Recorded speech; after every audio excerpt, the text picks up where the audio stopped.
The story so far. Whilst on a night trip with the hidden people, Tim and Simon, who were both invisible at the time, chanced upon Kevin and his brother Jim acting suspiciously. Tim, with help from the hidden people, find that Kevin and Jim, along with their uncle, are responsible for a string of burglaries and putting an old lady in hospital. However, the thing of suspicion was falling upon Tim, and the police even searched his room. Tim and his friends decide they must leave a trail for the police and help them capture the real criminals. Tobias and Jared have been watching the criminal's house whilst the rest wait for information. Tim saw very little of Jared that week. Jared came up into Tim's room to sleep during the day while Tim was at school, but he was out every night. Sebastian was usually out with him. Jared looked after himself. Tim offered to get him something to eat, but Jared only laughed. He always said that he didn't need anything because he'd already eaten. Tim didn't know where Jared got his food. The week seemed to go very slowly. The days dragged by. On Thursday night, Tim went to bed as usual. He lay awake for some time thinking over their plans. None of them felt they could wait much longer. Friday was going to be the big night. Jared was going to come with Tobias. They still hadn't decided what each of them was going to do, and Tim lay in bed trying to plan out all their movements. He was just deciding that it would be best for Jared and Tobias to go into the house in Bargeman Square to bring some of the stolen things out, when his window dropped open with a bang. Tim sat up. The moon was shining in through the window. He saw a figure climb in. A cat jumped in after him. "Jared?" questioned Tim. "Tobias?" "Hello, Tim," said Tobias. "Sorry to wake you up, but we have to see you." "What's happened?" asked Tim. "We've had a message from Melinda," said Jared. "Something's happened. I don't know what it is. It's nothing to do with you or the burglars. It's something about witches, but Melinda wants me to go back straight away, if you can manage without me. She wants Tobias too. She needs us." "But you were going to help us get the things out of the house in Bargeman Square," said Tim. "I know," said Jared, "but we mustn't do it tonight. They might miss the things, and guess someone was after them.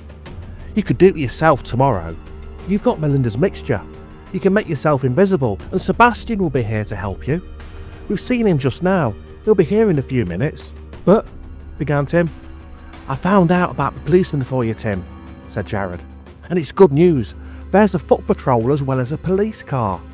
The policeman walks round Bargeman Square every night between 12:30 and 1 o'clock. At least, that's what he's done every night this week. That's much easier for you than if there was only a police car. If you put some of the silver things on the pavement, he'll be sure to see them. And there's something else, Tim. I've been to Piper's farm and I bought you these." He held out a pair of training shoes. "They belong to Kevin," he said. "I think they were the shoes he was wearing when he went out at night breaking into people's houses. Put them somewhere in the house in Bargeman Square. When they find those, the police will start looking really hard." "Look, I'm sorry I have to go, Tim. I really am. I wanted to be there to help, but I must go when Melinda needs me." Tim had said something very like that himself before now. He knew that Melinda wouldn't have called Jared back unless she really needed him. "All right," he said. "We'll manage. You've been a great help anyway, finding out about the policeman and bringing those shoes." "Sebastian knows where Piper's farm is," said Jared. "He'll take you there. It's not far from Piper's Wood. You won't all be able to go, because there will only be one broomstick, but two of you should be able to do everything." "We don't want too many people trying to hide things anyway," said Tim. "We'll manage." "I'm sorry, Tim," said Jared again. "Don't worry," said Tim. "You have to go if Melinda needs you. I know that. And thanks for everything you've done. Are you going now?" "Yeah, right away," said Jared. "Really came in to tell you. We'll come back when we can. Goodbye." He went back to the window. Tobias jumped outside. Jared climbed out after him. Tobias must have had the broomstick waiting. Jared gave Tim a final wave and dropped out of sight. Tim lay back and pulled up the bedclothes. He was thinking hard. They were going to have to manage by themselves, and he must work out exactly what had to be done. He would have to go into the house in Bargeman Square and get the silver out himself. He was still working out his plan when Sebastian sailed in through the open window on a broomstick. The broomstick dropped to the floor and Sebastian jumped onto the bed. "Oh?" questioned Sebastian. Tim put out a hand and Sebastian rubbed himself against it. "You never leave me, do you, Sebastian?" said Tim. "You're the best little cat anyone ever had. But I suppose they did have to go if Melinda needed them." "Oh, never mind. I know how we can do it ourselves." "Oh?" said Sebastian. He curled up on the bed and lay there purring. He was still purring softly to himself when Tim at last went back to sleep. On the way to school next morning, Tim told the others what had happened. "But what are we going to do?" asked Simon. "Jared was going to get into the house for us." "Well, I'll have to do that," said Tim. "I've been thinking it all out. 2 of us can go to Bargeman Square and get the silver things and leave them for the policeman. And the others will have to go to Piper's farm. Look, this is how we can work it. We'll do it tonight. I don't want to wait any longer, do you?" Everyone agreed about that. "All right then," said Tim. "You must be ready by 11:30. Just before midnight, I'll come over to Simon and Jessica's house. I'll fly over with Sebastian on a broomstick.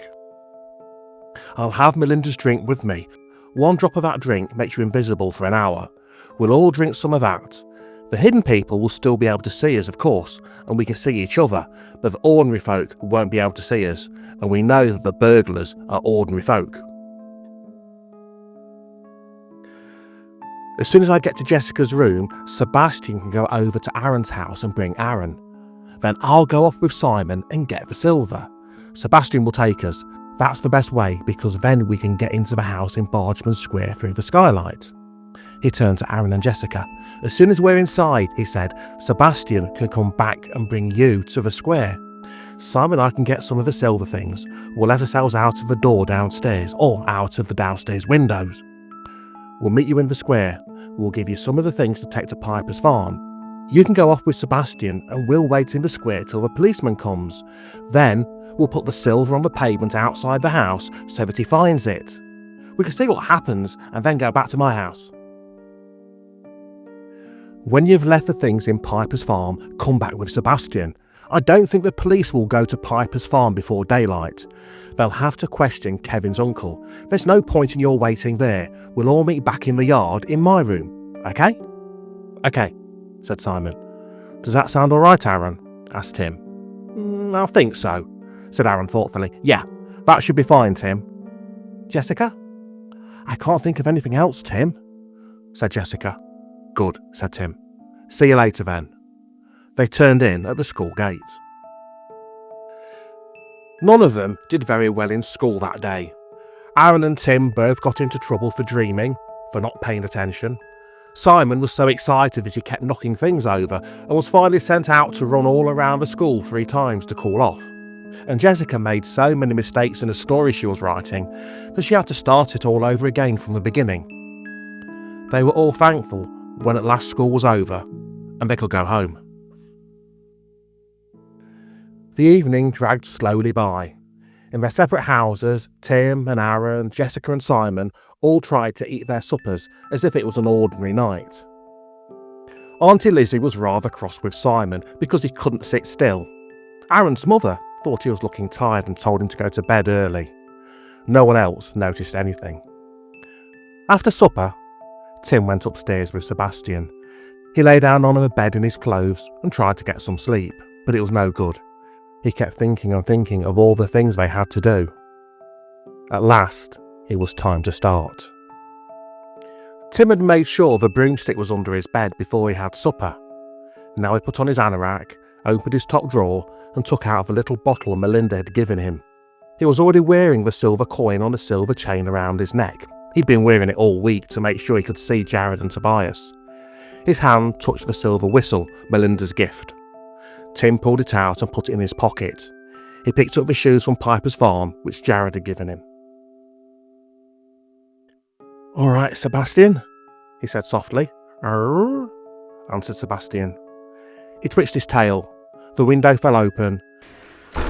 The broomstick moved out into the room. Sebastian jumped onto it and rode it through the open window.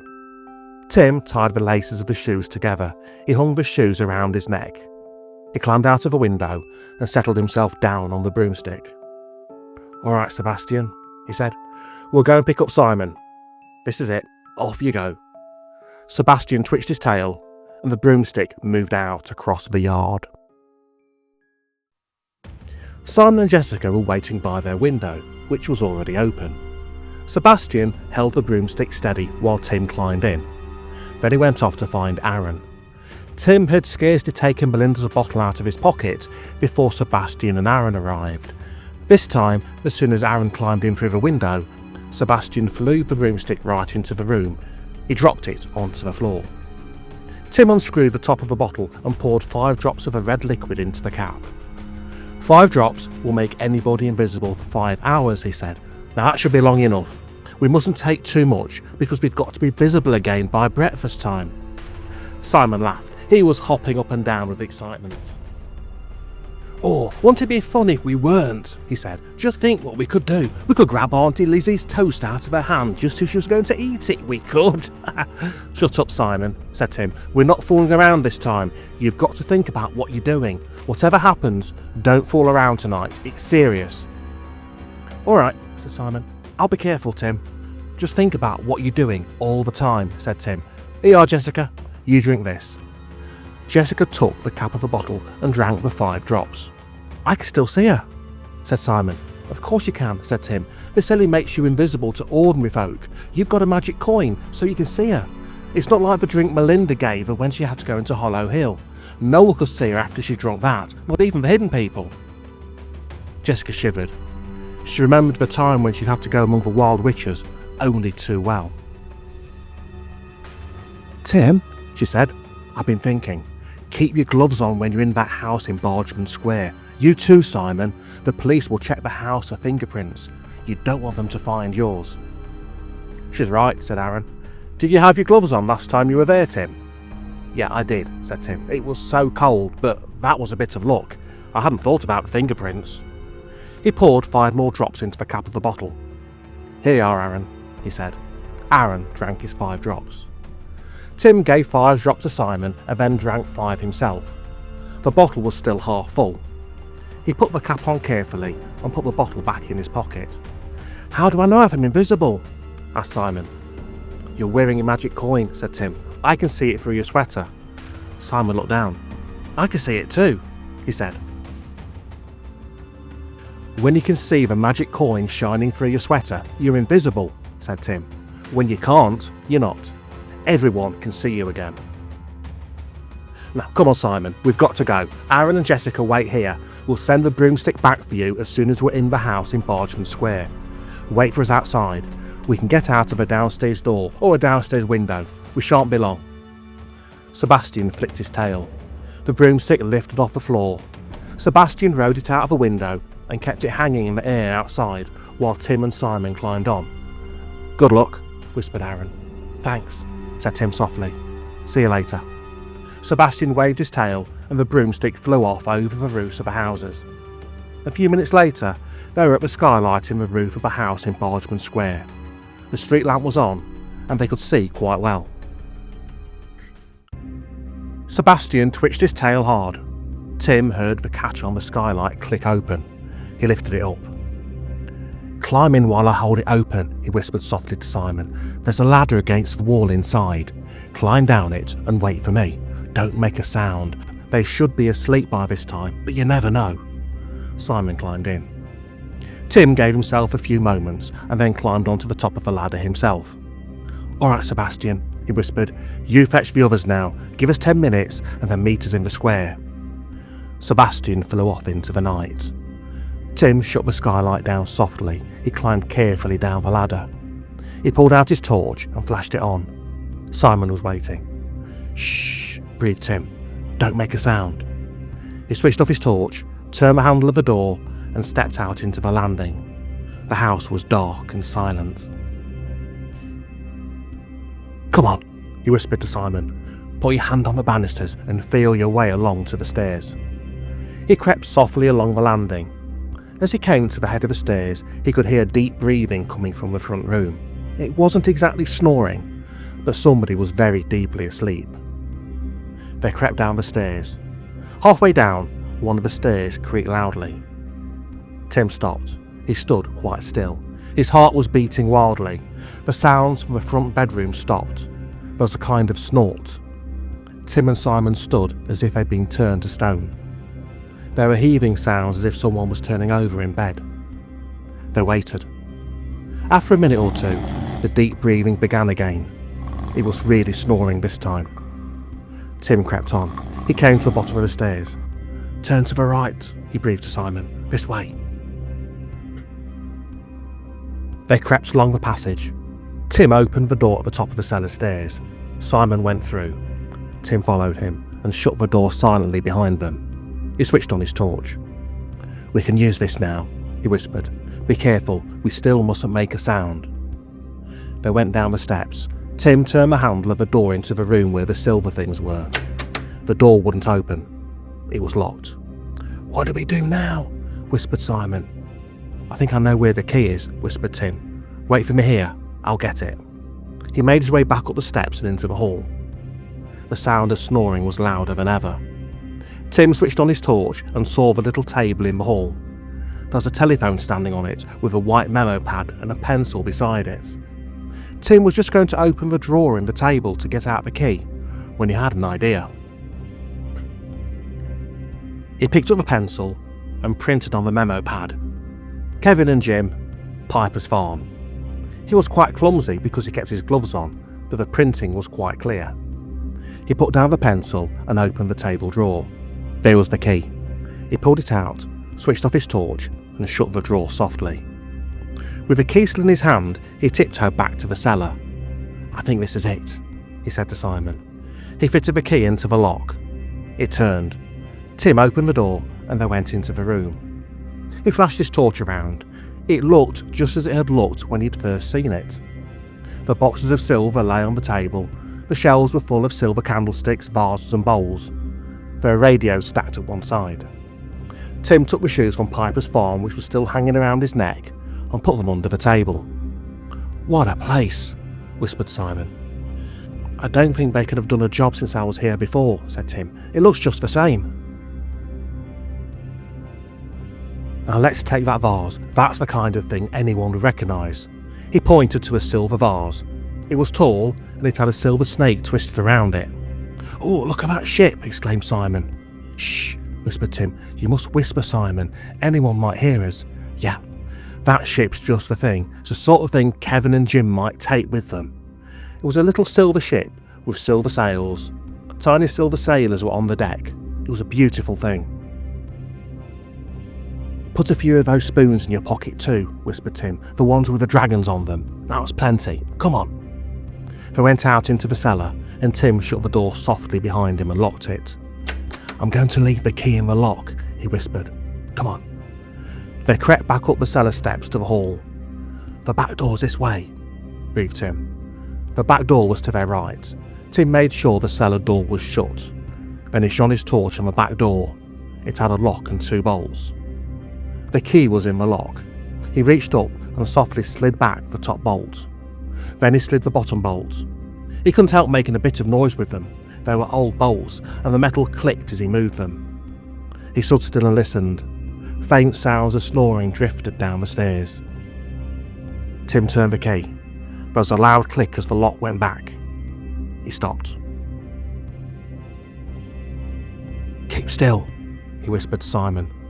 Simon was dancing from one foot to the other beside him in excitement. Simon kept his feet still and bit his lower lip instead. The house was still silent except for the snoring above. Tim turned the handle and they let themselves out into the road that came into Bargeman Square. Tim shut the door softly behind them. He switched off his torch.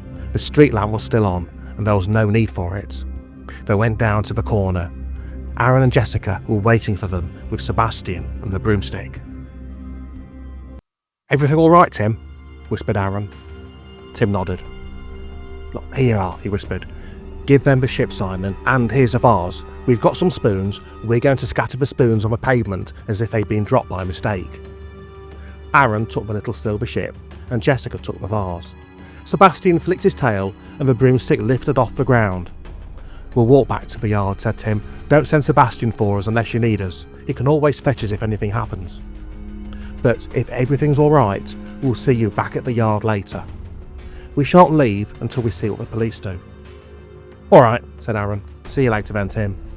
Sebastian waved his tail and the broomstick flew off.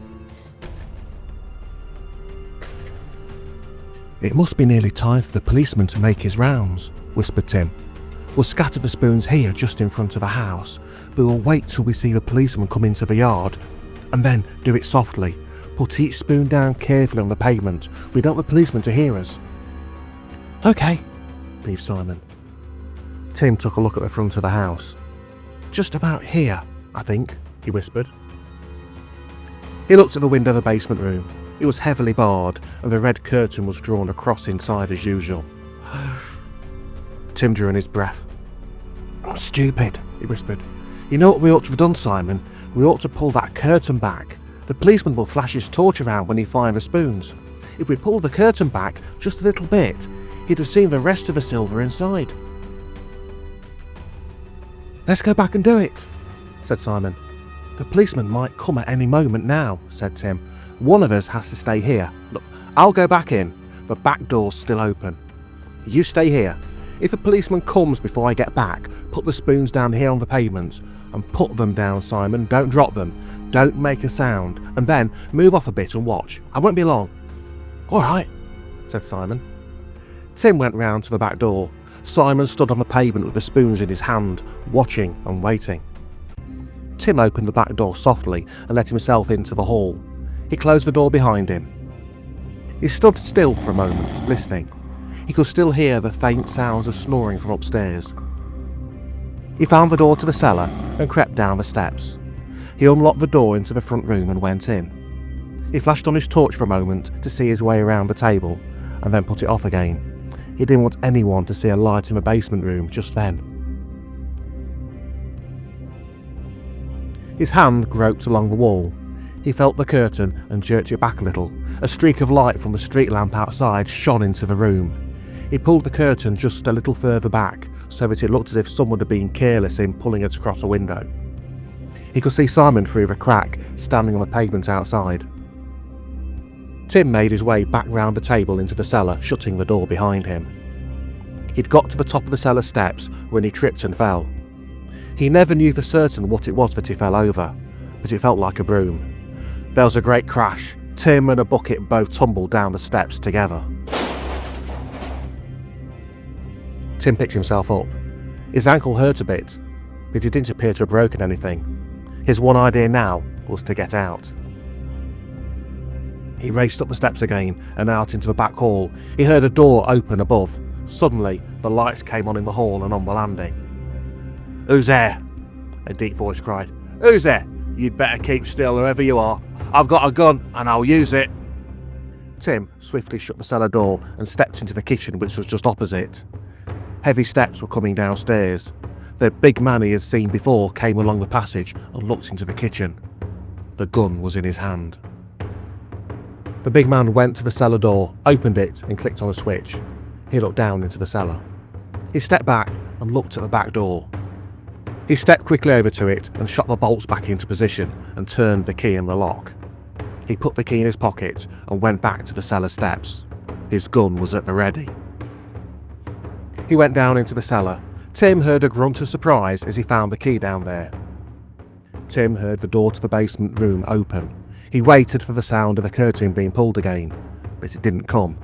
The big man was so busy checking the silver that he hadn't noticed the window. Tim heard him shut the door and lock it. He was coming upstairs again. Tim slipped quickly out of the kitchen and into the front hall. The man came up the steps. Then he got a chair and put it down in the corner of the hall, near the stairs, where he could see both the front and the back doors. He sat down with his gun at the ready, listening. Tim bit his lip. He must get out somehow. Simon would have seen the lights go on in the house, and he would be worried. If Tim didn't appear soon, Simon might try and rescue him. And then what would happen? Simon might miss the policeman, and things could go so easily wrong. He might even get shot. The big man put down his gun for a moment and lit a cigarette. Tim looked at the front door. He couldn't go that way, and he couldn't go out through the back door. The man would hear him. He would see the doors open, and he might even shoot, even if he couldn't see who he was shooting at. The only safe way out was through the skylight. Tim moved very softly forwards. He passed within a metre of the man and began to go upstairs. He remembered the stair which creaked and stepped over it. Tim must have made some little sounds because the man looked at the stairs several times. He turned his head as if he were listening, but he stayed sitting where he was. Tim got to the top of the stairs. He crossed the landing and opened the box room door. He crept into the box room and shut the door behind him. He listened. There was no sound from below. Tim felt his way to the ladder, climbed up and opened the skylight. He climbed through and shut the skylight softly down behind him. He gave a great sigh of relief. At least he was out of the house. The only difficulty was that he was up on the roof when he wanted to be on the ground. If only Sebastian had been here. He remembered the silver whistle. He had put it in his pocket. Melinda had given it to him and it was magic. He only had to blow that whistle which Sebastian would hear wherever he was. Tim thought for a moment. Aaron and Jessica were probably at Piper's farm by this time. Even if they weren't, Sebastian could put them down and pick them up again later. He must get down from the roof before Simon did anything dangerous. It would just be like Simon to try and get in the house and rescue him. Tim pulled out the whistle and blew it. He heard nothing at all, but Melinda had said that he wouldn't be able to hear it. He blew it again and then slipped it back into his pocket and waited. Tim looked down into the square. It was empty. He couldn't see Simon, and he daren't call out to him in case the big man heard him. He heard a clock somewhere in the town strike 12:30. A quarter of an hour later, Tim saw a broomstick sail over the roof of the house opposite, and in another moment, Sebastian was beside him. "Arr?" asked Sebastian. Tim climbed onto the broomstick. Sebastian twitched his tail, and half a minute later, Tim was standing in the street beside Simon. "What happened?" asked Simon. "I was just going to come in to find you." "That's what I was afraid of," said Tim. "The big man's up and he's got a gun." Simon lifted his hand. "Listen," he said. They heard the sound of footsteps coming down one of the roads into the square. "Off you go, Sebastian," whispered Tim. "Go back to Aaron and Jessica. We'll be all right now." Sebastian jumped onto the broomstick and flew up over the nearest roof. A policeman came out of one of the streets into the square. "Put the spoons down," breathed Tim. He took some from Simon, and together they set them down silently on the pavement. It was hard to remember that the policeman couldn't see them. He was walking straight towards them. Tim put down the last spoon. He straightened up and joined Simon, who was already standing out in the square, watching. The policeman came nearer and nearer. They could see the spoon shining in the light of a street lamp. He must see them. The policeman stopped. He took out a torch and shone it onto the pavement. The spoons glittered. He stooped down and picked them up. Then he flashed his torch around, just as Tim had hoped he would, to see if any more were around. Suddenly, he stiffened. He had seen the window. He bent down to look through the crack in the curtains, shining his torch into the room. Simon touched Tim's arm. Tim glanced at him. Simon held up both his thumbs in triumph. Tim nodded and grinned. The policeman was talking into his walkie-talkie. He was speaking quietly, and they couldn't hear everything, but they caught the words silver and search warrant. The policeman put the walkie-talkie away and moved into the shadows at the end of the houses. He stood so he could see both the back and the front door of the house where the silver was. They waited. The time seemed to crawl by. They heard a clock strike 1, and then 1:15. 2 police cars came into the square. The policeman got out and went over to the house. They joined the first policeman on the pavement. The lights in the house were still on. The policeman took a quick look through the crack in the curtain, and then one of them went to the front door. He knocked. The door was flung open by the big man. "What do you want this time of night?" he growled. "Oh, good evening, sir," said the policeman. "I found these on the pavement. Are they yours?" The big man stared at the spoon. "No," he said. "I've never seen them before." "Well, perhaps we could come in for a minute," said the policeman. "No need to wake the neighbours, sir." For a moment, Tim thought the big man was going to slam the door in the policeman's face. Tim wondered where the gun was. Then the big man saw the police cars. He stepped back. Another policeman moved forward to join the one at the door, and they both went inside. "That's done it," whispered Simon. "They'll find everything now." Tim nodded. The policeman in the other car had been talking over their radio. Tim and Simon waited quietly in the shadows. The door of the house opened, and 2 policemen came out.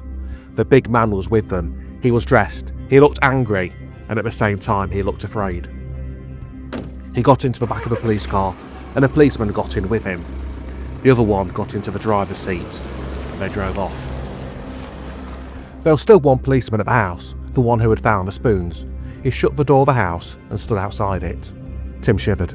It was very cold. "Come on, Simon," he whispered. "We might as well go back home now. The others will be back from the farm." "Oh, can't we wait and see what happens next?" asked Simon. "I expect they'll wait till the morning now," said Tim. "Then they'll send their experts along to look for fingerprints and take pictures. But we shan't be able to see that anyway because it'll all be inside. And I want to hear what's happened to the others." "All right," said Simon. "I bet they're back by now." They walked through the dark streets, across the bridge, over the canal and back to the yard. There was always a key under the stone by the front steps of Tim's house. Tim got it and opened the front door very softly. He didn't want to wake Aunt May. They went inside. Tim put the key back again. He shut the front door and crept quietly upstairs to his room with Simon close behind him. Tim thought the others might have got there already, but the attic was empty. Tim shut the door and switched on the light. They sat down to wait. It was cold, but the night was clear. Jessica looked down over the dark roofs of the town as Sebastian flew the broomstick swiftly along. Aaron was sitting behind her. Sebastian stood on the front of a broomstick as if he was standing on the prow of a ship. They could see the street lights below them. The traffic lights at the crossroads shone red and green. Here and there a window glowed in the darkness. Sebastian followed the line of the canal. Soon they left the buildings and the factories behind them. Jessica could see the trees and fields below them in the moonlight. "There's Hollow Hill," said Aaron softly. "We're not far from Piper's Wood now." "Do you know where the farm is?" asked Jessica, looking back at him. Aaron shook his head. "No," he said, "but Sebastian does. He'll take us there. But I should watch to see which way we go. We'll want to be able to find it ourselves later." Jessica looked down and saw the little bridge over the canal ahead of them. "There's Piper's Wood," she said, "and look, there's Melinda's house. There's a light on in a window." They saw the little house below them. Jessica felt much better knowing that Melinda was there. They were flying out into the dark, and they didn't know quite where they were going, but they had a friend not far away. Melinda was there. They flew over Piper's Wood and then above the road. Aaron saw a pool of water in a field below them to their left. He guessed that must be the pool with the whispering trees. Tim had told him about that pool.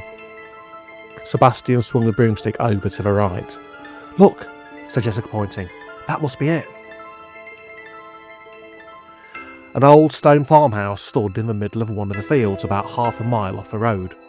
There was a white gate on the yard and a farm lane leading to it. There was a big farmyard with stone barns on 2 sides of it. The broomstick was coming down. Suddenly, the broomstick shot up about 10 feet with a great jerk which nearly tipped them both off. It swung round. "Arrgh!"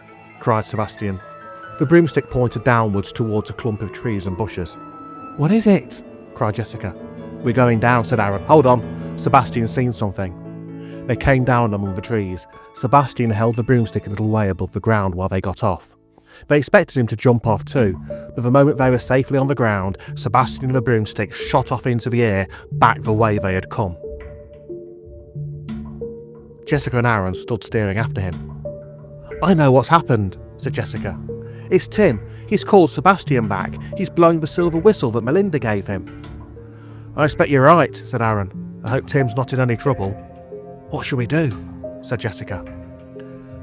"I think we'd better wait for a bit," said Aaron. "Sebastian will know how to get into the farmhouse. We don't. Let's wait for a bit and see if he comes back. If he doesn't, we can try and get into the house ourselves, and if we can't do that, we can hide the silver in one of the barns. I expect the police will search the whole place once they get here." There was an old yew tree lying on the grass by some of the bushes. They sat down on it and waited. Time passed slowly. It was very cold. Jessica rubbed her hands together trying to keep them warm. She was feeling very scared. She'd been a bit frightened at the thought of going into the strange farmhouse, but now, having nothing to do, she felt worse than ever.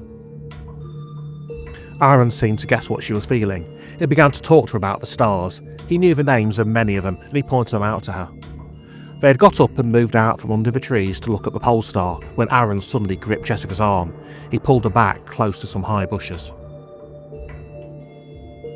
"Look, Jessica," he whispered suddenly. "Look, what's that?" 3 dark shapes sailed across the sky over them. Each figure was wearing a tall, pointed hat. 3 long cloaks blew out in the wind. "Witches!" breathed Jessica. "It's witches!" "Have you got your box with you?" Aaron whispered softly. Jessica shook her head. "No, I've left it at home," she said. "I never thought we'd need it, not now." Melinda had given Jessica a magic gift, a box which played a tiny tune when she lifted the lid. When the tune was played, a wind blew. If there are any witches about, they were blown away on the wind. The box was standing on a table by Jessica's bed, in the house, in the yard. "Did the witches come from Piper's farm?" she whispered. "No," said Aaron. "I don't expect for anything to do with the burglars. They must be up to something. Perhaps that's why Melinda wanted Jared and Tobias." He thought for a moment. "I don't think there's anything for us to worry about, Jessica," he said. "They're not after us." There was a cheerful little purr, and Sebastian rode the broomstick down beside them. "Oh," he said, as he held it hovering in the air. "Oh, Sebastian, I'm so glad you're back," cried Jessica. "We'll have to be careful, Sebastian," said Aaron. "There are witches about. Keep your eyes open." "Oh," said Sebastian. They got onto the broomstick. Sebastian twitched his tail. They sailed up into the air again and over towards the farmhouse. Sebastian circled the house and then put the broomstick in close to one of the windows. Aaron looked to the window. It was just ajar. He peered in and saw the window was on a landing. "It's a good place," he whispered. "I'll climb in first, then you come in, Jess. Sebastian, wait for us with the broomstick."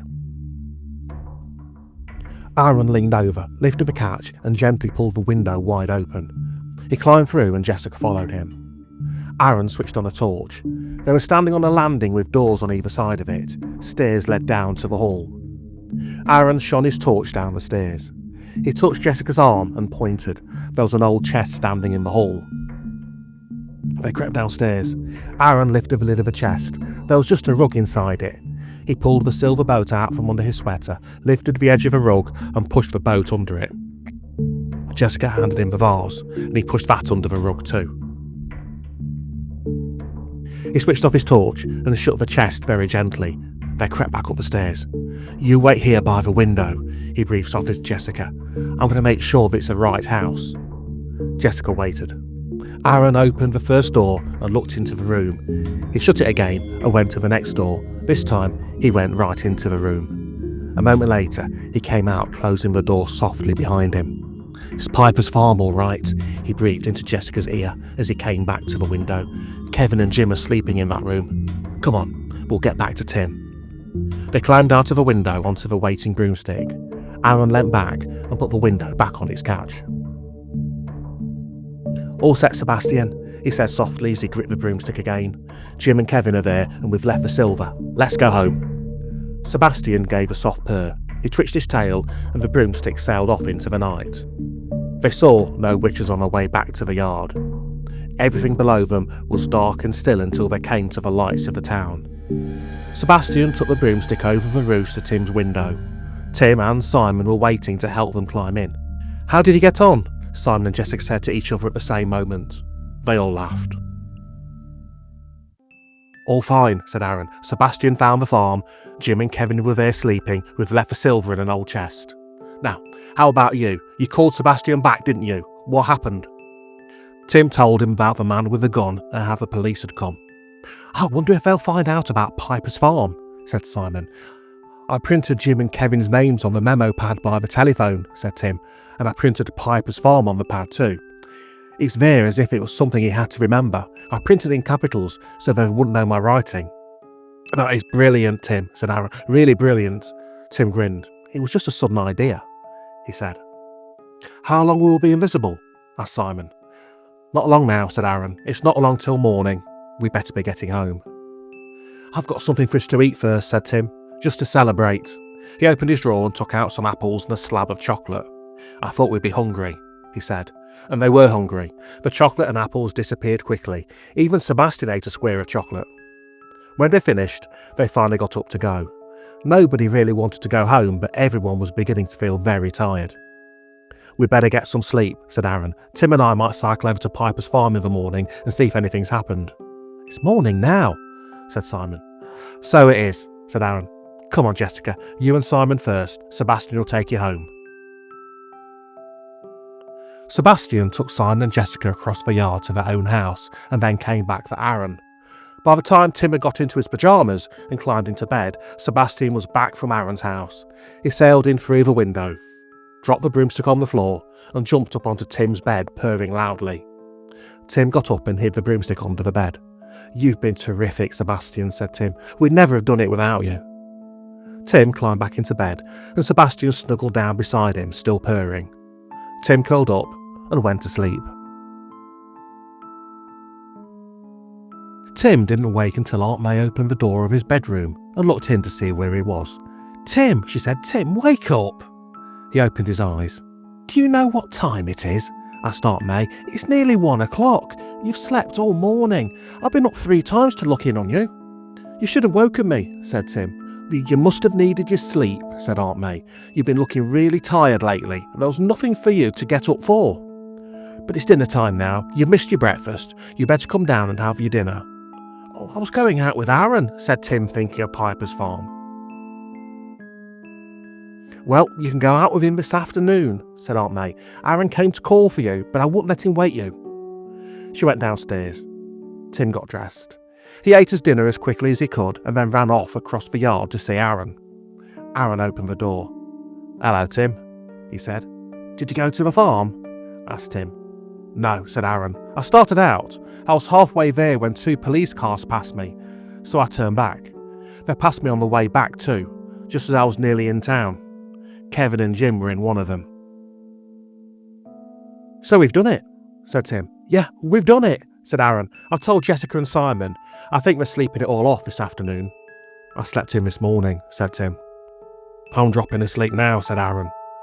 Tim went back to his house and left Aaron to sleep. He was still feeling tired himself. Tim and Aunt May had just finished breakfast on Sunday morning when a police car came into the yard. It stopped outside Mr. Berryman's house. One of the policemen got out and knocked on the front door. Mr. Berryman opened it and the policeman went inside. The other policeman got out and came across the yard. He came through the gate. They heard him ring the front doorbell. "What does he want this time?" said Aunt May. "And on a Sunday morning too." She bustled up the stairs, taking her apron off as she went. Tim went up behind her. "Well?" asked Aunt May as she opened the door. "What is it?" "Good morning, Miss McNair. I just thought I'd look in and tell you that we've caught the burglars and Tim's in the clear. I'm sorry we had to come and ask the boy a lot of questions, but we do have to ask questions when there's a burglary. We have to find out who did it for everyone's sake, especially when someone's been hurt. But I thought you'd like to know that it's all being cleared up now." He saw Tim standing behind her. "Hello, Tim," he said. "You've nothing to worry about now. One of them's confessed. He told us everything. We know who did it, and we know what happened." Tim grinned. The policeman might think he knew what had happened, but he certainly didn't know everything. The policeman smiled at her. "Of course, Tim hasn't had anything to worry about," said Aunt May. "He never had. He never did anything wrong." She looked fiercely at the policeman. The policeman smiled at her. "Well, it's nice of you to come and tell me anyway," said Aunt May. "That's all right," said the policeman. "We're just seeing Mr. Berryman, and I thought you'd like to know. But don't go looking for burglars again, will you, Tim?" Tim just grinned. He said nothing. "How's that poor old lady who lived in Baker's Lane?" asked Aunt May. "Mrs. Kelsey, wasn't it? Didn't they have to take her to hospital?" "She's much better," said the policeman. "She broke her arm and she was badly shaken up. But she's going to be all right." "Well, that's a good thing," said Aunt May. "I think it's really wicked to go hitting an old lady like that. They're lucky they didn't kill her." "Very lucky," said the policeman. He went back to the car. "There now," said Aunt May. "I knew you had nothing to do with it, Tim, but I suppose they did have to ask questions." The other policeman came out of Mr. Berryman's house and the car drove away. Aunt May went back downstairs. Mr. Berryman came across the yard and Tim went down the steps to meet him. "Well, Tim, they've caught the burglars," said Mr. Berryman. "I expect the policeman told you." "Yeah," said Tim. "I'm glad they've been caught," said Mr. Berryman, "and I'm glad for you too, Tim. I never believed you could have had a hand in those burglaries, but I'm glad you're in the clear, boy. It's better that everyone should know who did it. Better for everyone's sake." Tim said nothing. "You know, Tim," said Mr. Berryman, "there's still one thing I can't understand. Why did the burglars bring back my spoons?" Tim looked at him quietly. He said nothing at all. "Tim," said Mr. Berryman, "I know you had nothing to do with the burglaries, and I know you wouldn't hurt anyone. You're not that kind of boy. But it would be just like you to see I got my spoons back if you'd found where the burglars had hidden them. Did you, Tim? Did you try to help me?" Tim looked at Mr. Berryman. Mr. Berryman was looking at him in a very kindly way. He remembered how kind Mr. Berryman had always been. He decided to trust him. "It was something like that, Mr. Berryman," he said, "but please don't tell anyone." "Ah," said Mr. Berryman, "I thought so. I won't tell anyone, Tim, if you don't want me to. You can trust me, and I won't ask any more questions. But you must have taken a big risk to try and help me. I shan't forget. Well, I hope you'll have a bit of peace and quiet now. It'll soon be Easter. It should be a bit warmer by then. You'll be able to have a holiday, a nice quiet holiday. That's what you need." Mr. Berryman went back into his house. Tim looked thoughtful. "A nice quiet holiday," he said to himself. He remembered what Aaron and Jessica had told him about the 3 witches who had flown overhead. He wondered again why Melinda had sent for Tobias and Jared. "A nice quiet holiday," he repeated. "I don't believe it. It couldn't happen. I wouldn't even be surprised if Tobias came looking for us tonight to take us to Melinda." Tim went inside and shut the door.